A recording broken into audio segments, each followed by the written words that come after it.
Who hasn't had moments in life when we didn't know what to decide, for example, between a love, between one job, or what to do with our children? We all had doubts and decisions, and many times we felt lost. Now you will find out what are the important things to do and say to ourselves, so that the brain produces the skills it possesses. Inside us there is something like an inner psychologist who can only guide us if we use certain basic codes to feel good about ourselves. Everyone thinks that problems must last months or years, and that the problems that torment us cannot go away. My knowledge has taught me that it is not true. A lady, for example, who suffered from very strong anxiety attacks understood that it is very important at certain times of the day to change the name. What does it mean to change your name? It is a very old tradition. It means letting one's identity into another sound. For example, I'm not Robert, I'm Josh. As Robert, I have a style, a way of speaking, while as Josh, I have other ways, another way of dressing, another way of being in the world.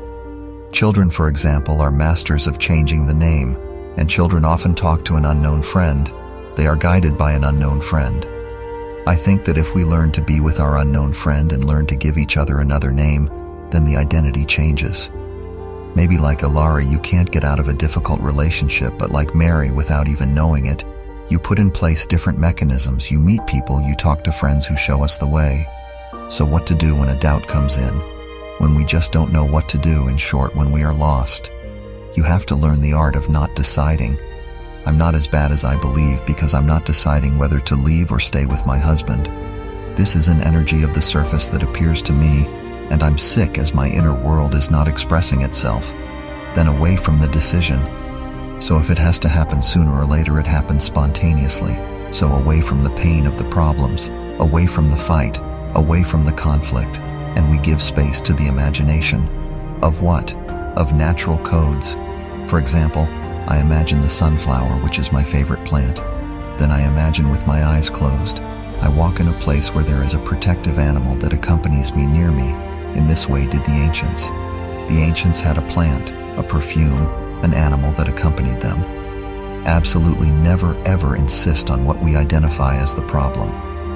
I have to call into question my natural roots because when I imagine a plant, I enter in those circuits of the brain where there is nature that presents itself in the form of a perfume or a friendly animal. In this way, I call into question the brain areas where the brain has primordial energy. Below thought, only below thought, you enter a state similar to the dream. The energy of the dream is the energy of the night that heals us.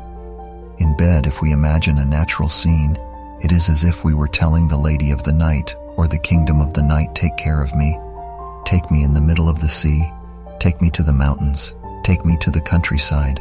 Give me the grass and the dream that she takes care of me.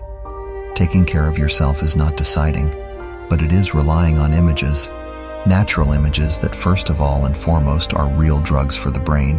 They are real drugs that extinguish conflicts.